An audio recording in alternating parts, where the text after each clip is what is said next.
Le roman courtois est un courant littéraire apparu au XIe siècle durant le Moyen Âge, pendant une période de paix dans le sud de la France.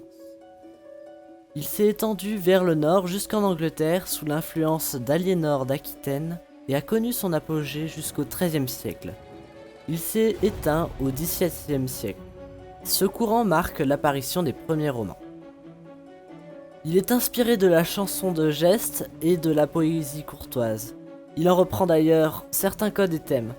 On y retrouve des figures telles que le chevalier servant, la dame inaccessible ou encore d'autres. Les thèmes principaux sont la quête, l'aventure chevaleresque, les aspirations religieuses et l'amour courtois. Ces derniers sont d'abord inspirés des figures antiques, par exemple grecques, puis certaines du folklore breton se sont inclus, comme par exemple la quête du Graal, issue des légendes arthuriennes. Un des plus grands auteurs de cette époque et fondateur de la littérature arthurienne est Chrétien de Troyes, connu notamment pour ses œuvres Lancelot ou le chevalier de la charrette, Yvain ou le chevalier au lion, et Perceval ou le comte du Graal.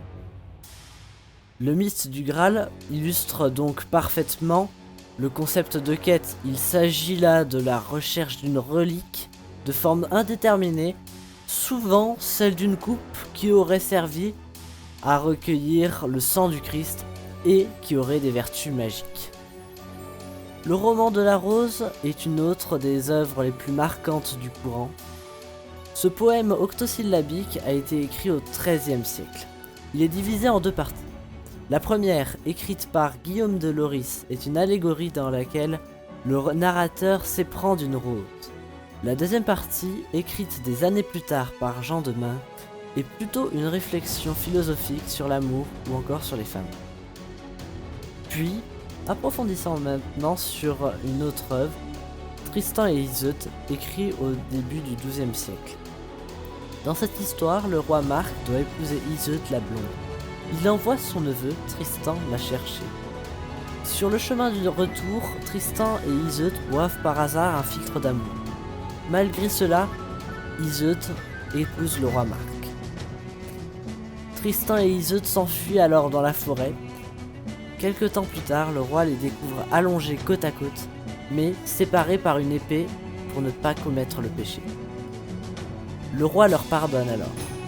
Iseut retourne alors vivre près de son époux et Tristan épouse une autre femme, Iseut ou Blanchemain.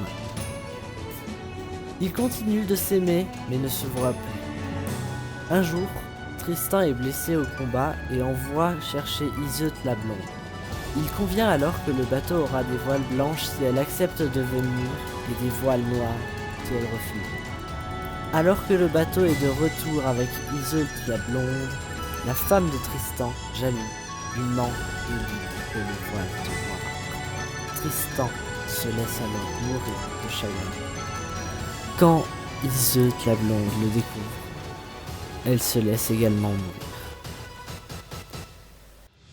Finalement, le roman courtois et le roman de chevalerie ont inspiré beaucoup d'œuvres contemporaines, tant par leur univers surnaturel qui a donné le style fantasy notamment, que par des thématiques comme la notion de quête, dont la finalité devient ici la puissance. On retrouve également certains codes qui ont apparu dans ces styles, comme celui de l'amitié. Les supports de ce courant sont également variés.